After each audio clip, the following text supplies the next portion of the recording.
그 92쪽에 보면 이제 제목이 특별한 권력관계, 특별한 행정법관계 뭐 그렇게 같은 말로 쓰이는데, 우리가 이제 국가가 국민한테 명령 강제하면 당연히 법치주의 원칙에 따라 법률에 근거가 있어야 되고, 응? 만약에 위법하게 상대방한테 권리를 침해하고 의무를 부과하면 국민은 당연히 소송 제기해서 싸울 수 있는 거지, 그지? 그런데 옛날에는 어떻게 생각을 했어? 그러니까 일반 국민하고 좀 다른 사람들이 있어. 공무원, 뭐 교도소에 갇혀 있는 수용자, 국공립학교 학생, 군인, 뭐 이런 사람이 대표적인데, 이 사람들은 국가의 어떤 특별한 행정 목적을 달성하기 위해서 그 일반 국민과 좀 다르게 이제 국가하고 관계를 맺고 있다. 그래서 국가는 행정 목적 달성을 해서 이런 공무원이나 교도소 수용자 이런 사람들한테는 법에 근거하지 않고도 막 명령 강제해도 되고, 그거에 대해서는 억울해도 소송으로 못 싸운다. 옛날의 논리는 그랬다는 거야. 응? 근데 그게 말이 되냐? 오늘날에는 당연히 그 사람들도 기본적으로 국민이고, 다만 뭐 어떤 특별한 이유, 목적 때문에 국가하고 좀 일반 국민과 조금 다른 관계는 국가하고 맺지만, 그래서 행정 목적 달성에서 일반 국민들에게는 허용되지 않나, 할 수 없는 어떤 뭐 그 제한도 하고 의무도 부과하고 이러는 거는 할 수 있다 해도 그거 다 법에 근거해서 해야 되고, 법치주의 적용받아서. 그리고 위법하게 뭐 공무원의 권리를 침해하고 교도소 수용자에게 권리를 막 위법하게 침해하면 당연히 그 사람들도 소송 제기해서 구제받을 수 있도록 해줘야 된다. 이게 오늘날의 논리라는 거야. 응? 그래서 일단 공부할 거, 예, 그 여러분들이 그 오른쪽에 올라가면 93페이지에 종류 있잖아, 종류. 응? 거기에 보면 이렇게 네 가지로 크게 나눴지. 네. 그 네 가지를 공부하면서 이런 사람들하고 일반 국민이 아니라 이렇게 어떤 특별한 신분, 특수한 신분을 갖고 있는 자들이 국가하고 맺는 관계를 소위 이제 특별 권력 관계라고 한다는 거지. 그래서 예를 들면 공법상의 근무 관계하면 예를 들어 공무원, 군인, 응? 그다음에 두 번째 무슨 영조물 이용 관계 그러면 국공립학교를 이용하는 거, 응? 교도소를 이용하는 거, 그지? 수용자. 그 다음에 뭐 특별 감독 관계, 사단 관계 뭐 이런 얘기를 하고 있습니다. 응? 여기 체크할 것, 그지? 굳이 뭐 세세하게 여기서 일단 떠오르는 사람 공무원, 군인, 국공립학교 학생, 그다음 수용자, 응? 이런 정도만 봐도 되지. 이런 사람들은 우리가 상식적으로 봐도 저 교도소 수용자들을 뭐하지? 옷도 마음대로 못 입어요? 머리도 못 길러요? 가둬놓고, 그죠? 응? 그거 뭐야? 죄를 져가지고, 응? 사회로부터 격리시켜서 말하면 교화를 해야 될 사람들이요. 거기 그 목적에 맞게끔 하기 위해서는 완전 자유를 주면 안 되지. 완전 자유를 주면 일반 사람들과 똑같은 자유를 주면 뭐 가둬놓는 목적이, 응? 달성되지 않잖아, 그지? 그러니까 그런 특별한 목적을 위해서 일반 국민보다 보다 많은 제한 이런 건 할 수 있지만 뭐라고? 다 법에 근거해야 되고, 응? 소송이 억울하면 다 소송으로 구제해줘야 된다, 이런 논리라는 거지. 응? 그래서 일단 그 종류 요거 알아두고, 그래서 이제 그 정도 하고, 이 핵심은 뒤로 가보세요. 뒤로 가면 시험에 잘 나오는 핵심 부분만 언급을 할게요. 그러면 94쪽에 가면 그 성립 및 소멸 사유 나오지. 성립 사유에다 포인트를 둔다. 성립 사유. 그러니까 이렇게 일반 국민들에게는 안 하는 특별한 명령 강제 이런 게 행해질 수 있는 이런 사람과 이 국가하고 관계가 맺어지는 건 상대방 국민의 동의에 의해서 맺어질 수도 있고 법에 의해서 강제로 맺어질 수도 있어. 응? 교도소 수용자야 법에 의해서 강제로 맺어지는 거고, 그다음에 공무원이 되는 건 자기가 본인이 동의해서 이제 공무원으로서의 근무 관계를 국가하고 맺는 거잖아, 그렇지? 그래서 성립 사유는 동의에 의한 경우와 법률에 의해서 강제로 맺어지는 경우가 있다, 이거지, 그렇지? 근데 조금 세부적으로 보면 동의도 진짜 자발적인 동의가 있고 동의할 수밖에 없게끔 만들어놔서. 그러니까 사실상 강제나 다름없는 거, 응? 이런 거를 거기다 또 동의를 갖다가 의무적 동의라는 표현을 써가지고, 그지? 그래서 응? 취약 연령 아동의 초등학교 입학 관계. 그러니까 이제 초등학교 교육 받아야 되는 거는 의무 교육으로 돼 있어서 정당한 이유 없이 부모가 애를 초등학교에 보내지 않으면 처벌을 하거든. 그러니까 애를 학교에 보내는 것에 동의를 하는 거다 하지만 처벌 안 받기 위해서도 하는 거잖아. 그러니까 이게 뭐 사실상 강제나 다름없는 건데 이제 그거를 의무적 동의로 성립한다 이렇게 말한다. 그 정도. 예. 그 다음에 거기 쌍가로 2번에 보면 전통적 특별권력관계로란 비판 및 재검토 이렇게 나오면서 동그라미 2번에 보면 독일의 울레라는 사람이 나와. 울레, 그지? 그리고 무슨 단어 연결하냐면 기본관계, 두 번째 줄에 기본관계, 첫째 줄에 보면 기본관계 그냥 읽어봐. 기본관계라는 거와 경영수행관계로 구분한 후 둘째 줄에 보면 기본관계는 사법심사 대상이다. 요게 기본관계가 사법심사 대상. 그러니까 요 말은 이 울레라는 독일학자는 옛날에 이 공무원하고 국가하고의 이 관계는 다 법의 적용을 안 받고 소송 대상도 안 되는 그런 특별한 관계다. 옛날의 논리가 그랬단 말이야. 19세기. 근데 그 말이 안 된다. 그러면서 이제 공무원하고 국가의 관계도 두 가지로 나눠봐야 된다. 그러면서 이 기본관계라는 거와 경영수행관계 이렇게 둘로 나눈 후 기본관계라는 영역은 그 공무원으로서 이제 공무원 근무관계 성립이 되는 거, 그러니까 공무원 신분을 부여하는 거, 신분이 박탈되고 막 신분에 불이익 생기는 거 이런 조치와 관계된 건 기본관계. 경영수행관계는 공무원이 돼서 그 근무하면서 뭐 상관으로부터 뭐 어디 출장 가라 뭐에 대해서 뭐 보고서 만들어내라 뭐 이런 거 있잖아. 업무 수행하는 관계. 요거를 이제 경영수행관계라고 이렇게 칭하면서 공무원의 어떤 신분에 이제 영향을 주는 그런 조치와 연관된 거 있지. 그런 거는 기본관계라고 보고 그런 거에 대해서는 위법하게 행해지면 당연히 그 법률에 근거가 있어야 되고 위법하게 행해지면 당연히 소송이 가능한 그런 관계로 영역으로 봐야 된다. 그러나 뭐 상관이 어디로 출장 갔다 와라 뭐에 관해서 업무 보고서를 내라 이런 거는 업무 수행하는 것으로서 법에 근거 없어도 되고 조직 내부에서 그리고 그런 거는 뭐 그런 거 갖고 소송할 문제는 아니라고 보는 거지. 이제 그런 관점. 그래서 울레 얘기 간단하게 그래서 그 얘기 알아두고 그 다음에 오늘날에 와서는 그 밑에 이제 제목이 오늘날의 특별권력관계 일어나냐. 그 오늘날에 와서는 아무리 뭐 공무원이든 교도소 수용자든 다 뭐야 법치주의의 적용을 받아야 되는 거다. 그런데 그 특별한 목적을 달성하기 위해서는 행정 목적 달성에서 국가가 일반 국민에게는 허용되지 않는 어떤 특별한 명령과 강제는 행해질 수 있다 이렇게 본다는 얘기지. 하지만 그것도 다 법치주의에 따라 법에 근거해야 되고 소송이 가능해야 된다. 그래서 이제 오른쪽에 올라가면 뭐야 제목을 갖다가 법률유보 원칙, 법률에 근거가 있어야 뭐 공무원이든 수용자이든 명령 강제할 수 있다. 그리고 법률에 의해서 권한을 부여받지 않으면 막 그 헌법이 보장하는 기본권리를 막 제한할 수 없다. 다 법치주의 적용된다. 그리고 사법심사 억울한 일 당하면 다 소송이 가능하다. 인정한다. 그래서 교도소에 갇혀 있는 수용자도 교도소 안에서 뭐 가혹행위 당하고 그러면 이거 다 소송이 할 수 있어요. 교도소 안에서 소송 내. 소장 공부해가지고 교도소 수용자가 교도소 안에서 공부해가지고 소장 써가지고 물론 교도소장을 경유해서 내지만 그래서 법원에 소송 내고 한다니까. 물론 그게 다 가능하다는 얘기지, 그지? 그렇게 정리를 하면 되고. 그래서 이제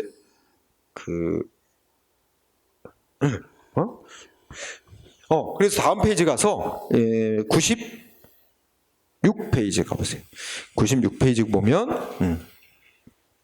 자 5번, 6번, 7번, 8번. 자 5번 동장과 구청장과의 관계. 다 공무원들끼리의 관계네, 그죠? 구청장이 동장을 일방적으로 잘랐대. 동장이 억울하다고 소송하는데 소송 가능하고 그것도 관계가 어떤 관계? 공법 관계고, 이게 명령하는 권력 관계지. 그러니까 행정소송으로 써라. 그래서 공법상의 특별한 권력 관계. 그다음에 공립 유치원 전임 강사 근무 관계도 마찬가지다. 또 아까 잠깐 나왔었지만 그리고 8번에 국립대학교 학생에 대해서 학교 총장이 징계하는 거 있지? 퇴학시키는 거. 이것도 특별한 권력관계, 공법관계로서 행정소송으로 싸워야 돼요. 국립대학교 학생은. 응? 사립학교 학생은 민사소송으로 싸우는 거고, 그치? 그 다음에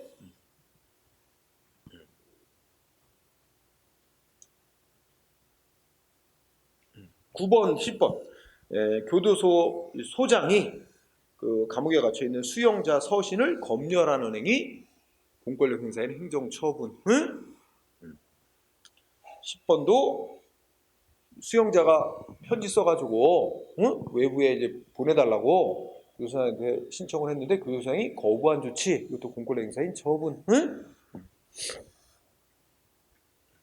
12번도 교도소장이 특정 수용자를 교도관 참여 대상자로 지정하는 행위도 공권력 행사로서 수용자의 기본권을 침해하는 행위다.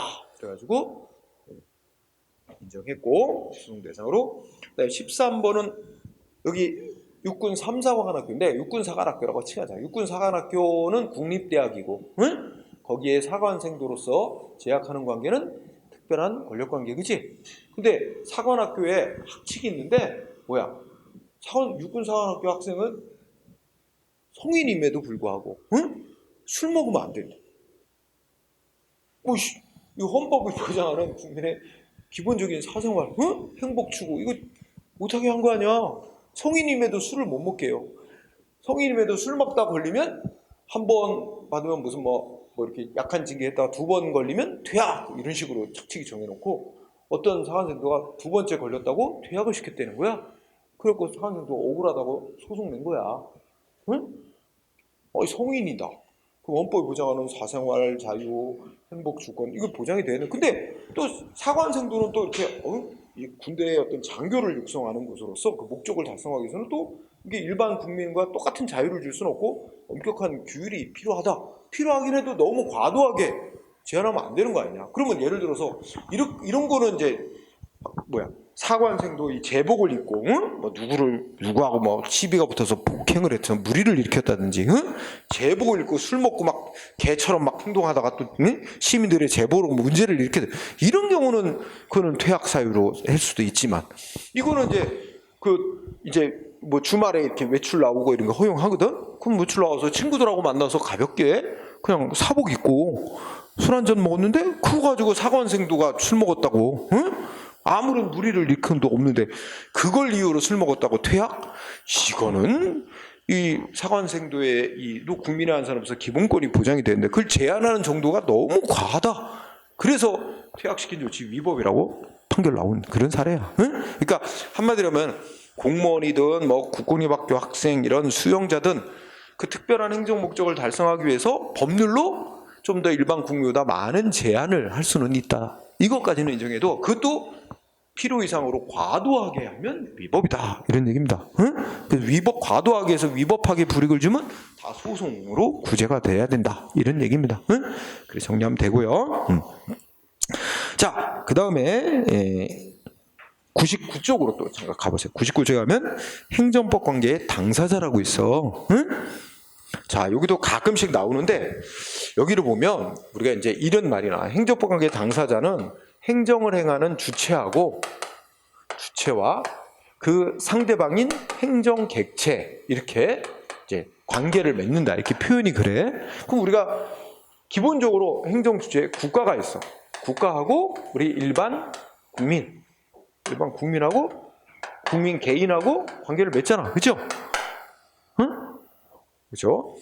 국가가 기본적으로 행정을 행하는 주체래.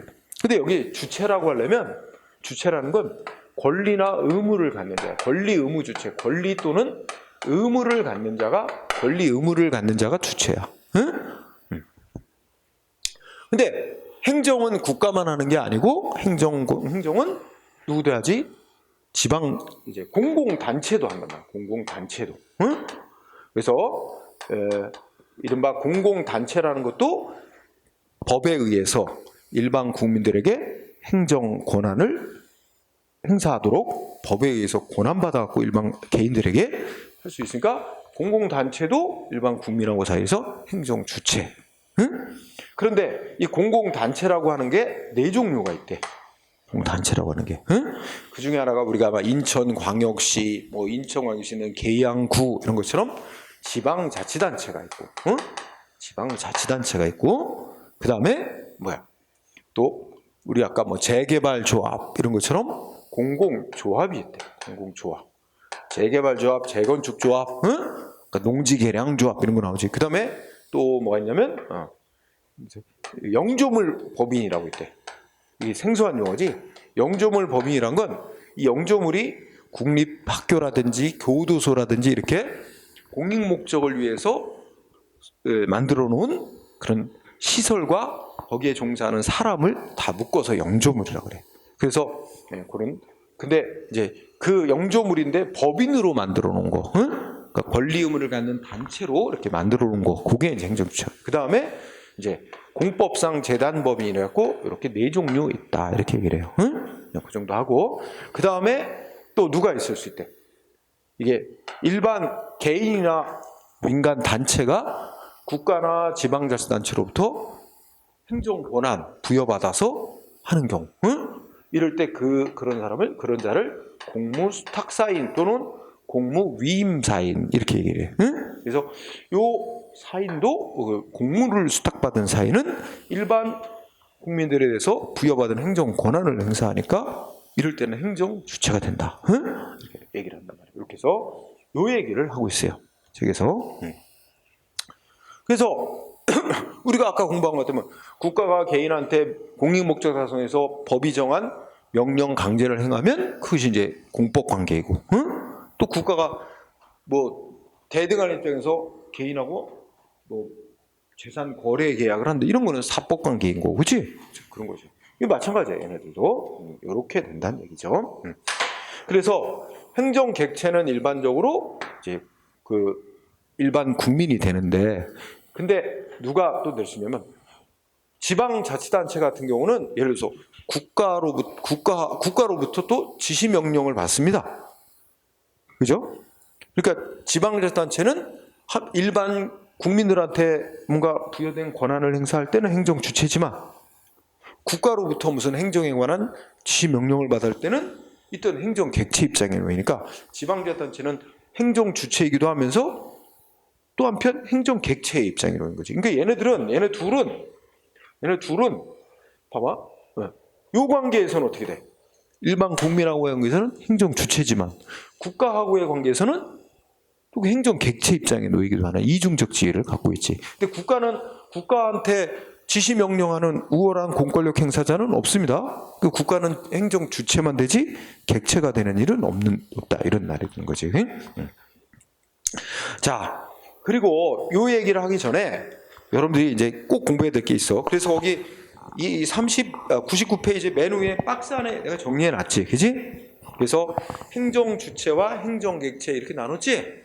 행정 주체는 국가와 공공단체, 공무수탁 사인 세 종류가 있다. 응? 그리고 이제 두 번째 줄에 공공단체라고 얘기하는 거에는 다시 네 가지가 있다, 이렇게 써놓은 거지.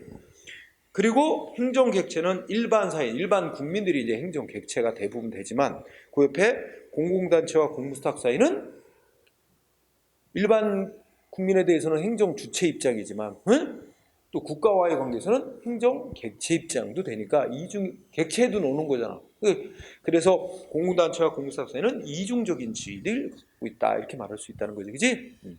그리고 밑으로 내려오면 행정주체 해놓고 의의했는데 두 번째 칸 행정주체와 행정기관의 구별이라는 거, 그거 중요합니다.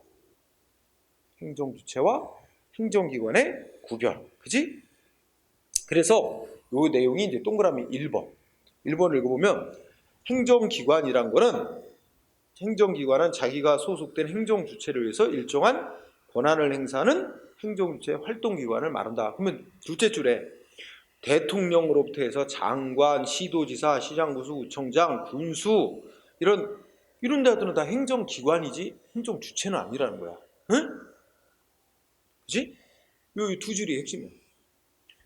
그러니까 이 관계를 이해하려면 나는, 여러분이나 우리 개인은 한 사람 한 사람이 권리자도 되고 의무자도 되지. 권리 의무를 갖는 자야. 여러분이나 나 개인이. 근데 나 개인에게 딸려있는, 속해 있는 나의 손발은 뭐야? 나의 머리, 나의 손발은 뭐지? 나를 위해서 활동하는 기관들이지. 그치? 내 머리, 내 손발은 나를 위해, 나에 속해 있으면서 나를 위해서 활동하는 기관이지. 그럼 봐. 내 손이 어떤 활동을 했어. 내 손이 누구를 한 대 때렸어. 그에 대한 책임은 누가 져? 내 손이죠? 내가 지지. 그러니까 내 손은 활동에 대한 어떤 책임, 의무를 갖는 자가 아니야. 내가 의무자가 되는 거지. 내 활동기관인 내 손이 한 행위에 대해서 내가 의무를 갖는 겁니다. 그러니까 기관은 권리나 의무를 갖는 자가 아니야. 그래서 예를 들면 여러분, 우리가 인천시 공무원은 행정기관이야, 행정주체야? 인천시를 위해서 일하는 활동기관이야, 행정기관. 인천시 공무원이 일 잘못해서 위법하게 일 처리했고 국민에게 손해 끼치면 누가 배상할 의무자가 돼? 인천시가 지방자치단체로서 권리 의무를 갖는 행정주체거든. 인천시가 배상할 책임자가 돼요, 의무자. 그 시 공무원이 배상 책임 의무자가 되는 게 아니라 인천시가. 그럼 장관이 위법한 직무 수행에서 손해 끼치면 장관은 국가에 속한 활동기관이야, 행정기관. 국가가 배상할 의무자가 되는 거야. 그런 관계라고. 응? 그래서 문제 중에 다음 중 행정주체가 아닌 걸 골라라, 이렇게 문제를 내요. 그러면 보통 장관을 많이 내. 시도지사? 행정기관이지. 장관은 국가에 소속돼서 국가를 위해 일하는 기관이지. 그리고 시도지사는 시도를 위해서 일하는 기관인 거고, 그지? 그리고 그 주체는 아닌 거야. 응? 그거를 좀 구별하는 얘기죠. 응? 그래서 그걸 묻는 게 나옵니다. 그래서 그거 하나 넘죠. 그러면 이제 다음 페이지 보면 행정주체 종류, 국가, 공공단체, 응? 공무수탁 사인, 이런 얘기 합니다. 응? 그런데 공무수탁 사인과 관련해서 공부할 게 있습니다. 자, 다른 거는 그냥 넘어가 되는데, 100페이지 맨 아래 보면 의 나왔지? 의의 뭐야? 공무수탁 사인에 대해서 써놓은 거고, 공무수탁 사인은 국민 어떤 개인이 행정 권한을 부여받아 하는 경우도 있지만 단체가, 응? 그 단체는 법인으로 만들어진 단체일 수도 있고 아닐 수도 있고, 그래서 행정 권한을 부여받아서 일반 국민들에게 권한 행사하면 공무수탁 사인으로서 행정 주체입니다. 그래서 뭐 나왔어? 응? 학위 수여하는 사립대학장, 별장 우체국장, 선장, 기장, 이렇게 쭉 나오죠. 특히 마지막 거, 그 민영교도소 유의할 거. 민영교도소는 분류가 어디로 되는 거야? 민영교도소는 여기 그 공무수탁 사인으로서 민간 단체가 국가의 행정 업무인 교도소 운영하는 업무를 국가로부터 부여받아서 민간 단체가 운영을 하는 거야. 우리나라에 있어. 교도소 하면 다 국가가 하는 데만 있는 게 아니라 한두 개인가 있어요. 민영교도소는 공무수탁 사인이다. 근데 오른쪽에 올라가면 101쪽에 동그라미 2번. 근데 이건 공무수탁 사인하고 구별해야 될 자들이 있어. 그래서 읽어보니까 행정기관하고 계약을 맺고 단순히 기술적인 집행 업무를 담당하는 자들. 예를 들자면 주차 위반 견인해 가는 견인업자들 있지. 응? 또 하나는 그게 제일 많이 쓰였어. 응? 그거는 뭐야? 그런 자. 응? 그는 그러니까 끌어가는 건 누가 끌어가냐면, 예를 들어서 주차 위반 차량을 끌어가는 법적 권한은 시장군수구청장이 갖고 있어요, 법적으로. 다만 실제로 그 차를 끌어가는 일만은 계약을 맺어서 견인 업체한테 준 거야. 끌어가는 일만. 그러나 끌어갈 때 누구 이름으로 끌어가냐면 시군구청장의 이름으로 끌어가요. 거기다 차 견인해 갔다 그러고 거기다 스티커를 붙여놓고 가. 그럼 거기 보면 누가 끌어간 거로 되면 시군구청장이 견인을 해간 걸로 돼 있어요. 그럼 난 견인당한 나는 억울하다. 이거 그러면 위법하다 그러면 누굴 상대로 싸워야 돼? 시군구청장을 상대로 싸워야지 견인업자를 상대로 싸우는 게 아니라고. 그러니까 견인업자는 그 시군구청장의 그 견인하는 권한 중에 끌어가는 일만 계약을 맺고 하고 한 대 끌어가면 얼마 받기로 하고 그거 하는 것뿐이야. 응? 그래서 이게 제일 많이 나와. 그 뭐 여기는 경찰 예를 들면 경찰뿐만 아니라 뭐 시군 구청장하고 그 주차 위반 차량 견인 계약을 맺은 업자. 얘는 뭐라고? 공무수탁 사인이 아니다. 자기의 권한으로 자기 이름으로 끌어가는 게 아니기 때문에 응? 시군구청장의 권한으로 끌어가는 거예요.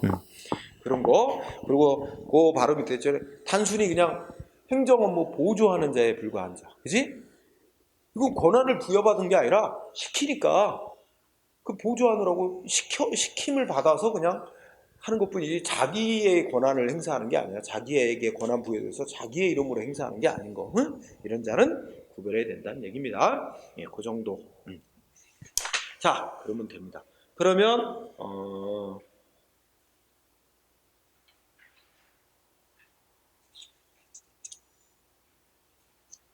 다음 페이지에 가서 그 판례 알아보기가 이렇게 나오는데 그 판례 중에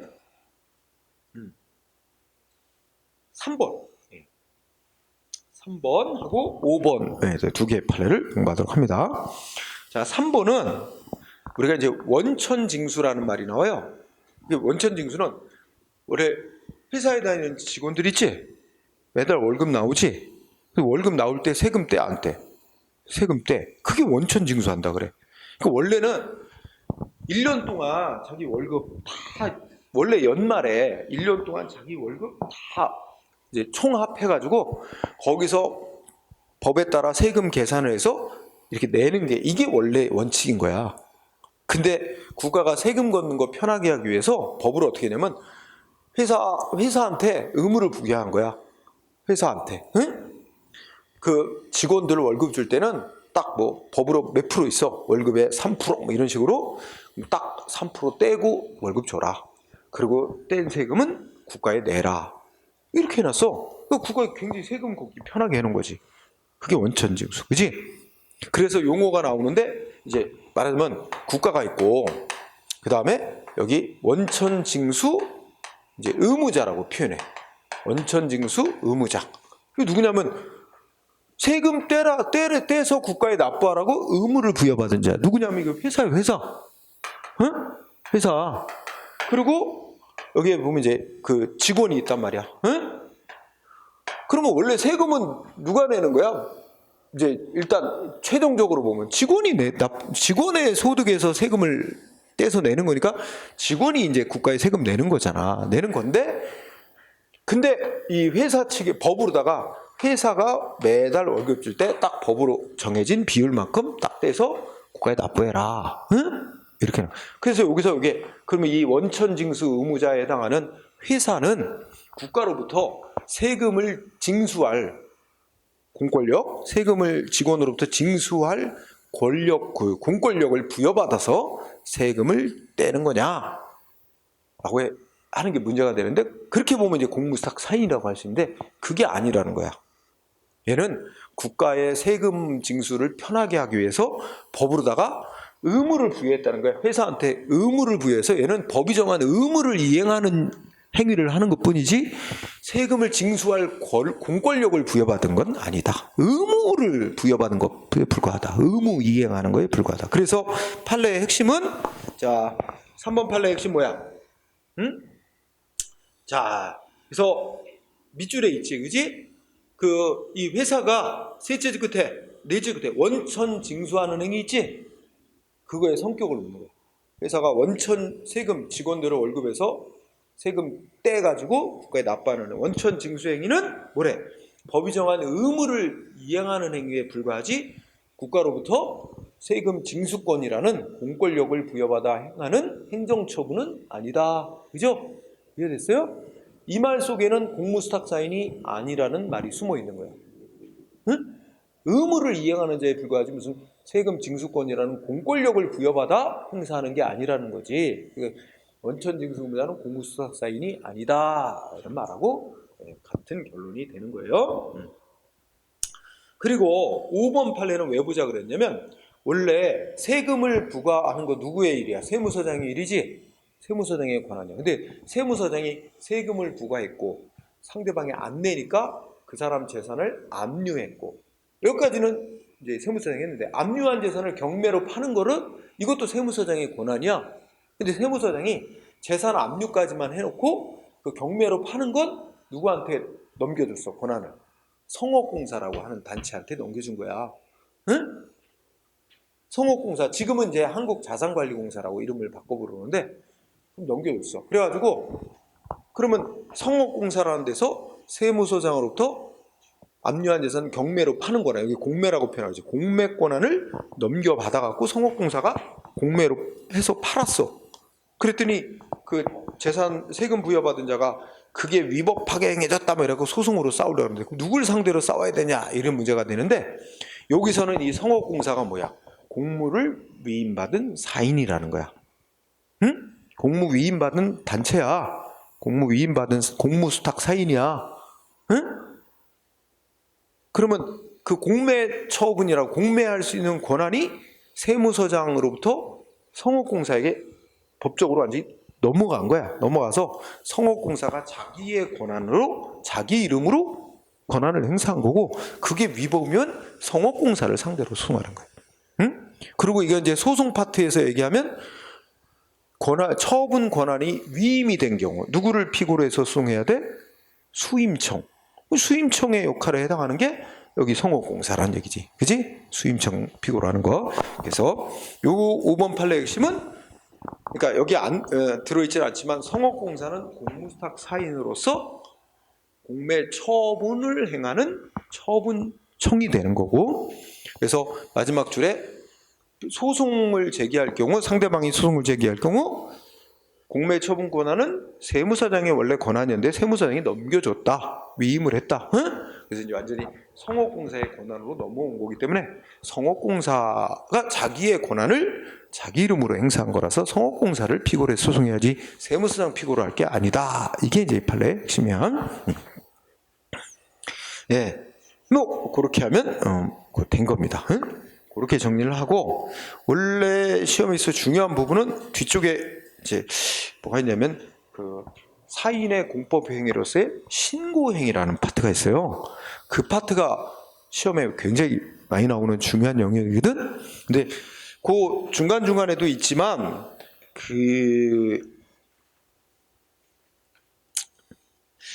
오늘 풀어볼 문제 중에 상당 부분이 좀 파트 뒤에 사인의 공법 행위인 신고에 대해서 공부를 해야 되는데 시간상 그게 조금 부족을 하네. 부족을 해서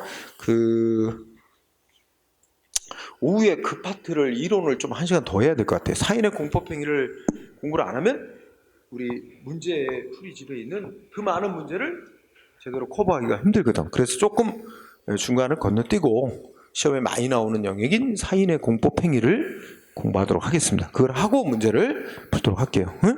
그러면 지금 밥을 먹고 오후에 2시 15분부터 또 이론 수업을 하나 더 하고 문제 풀도록 하겠습니다.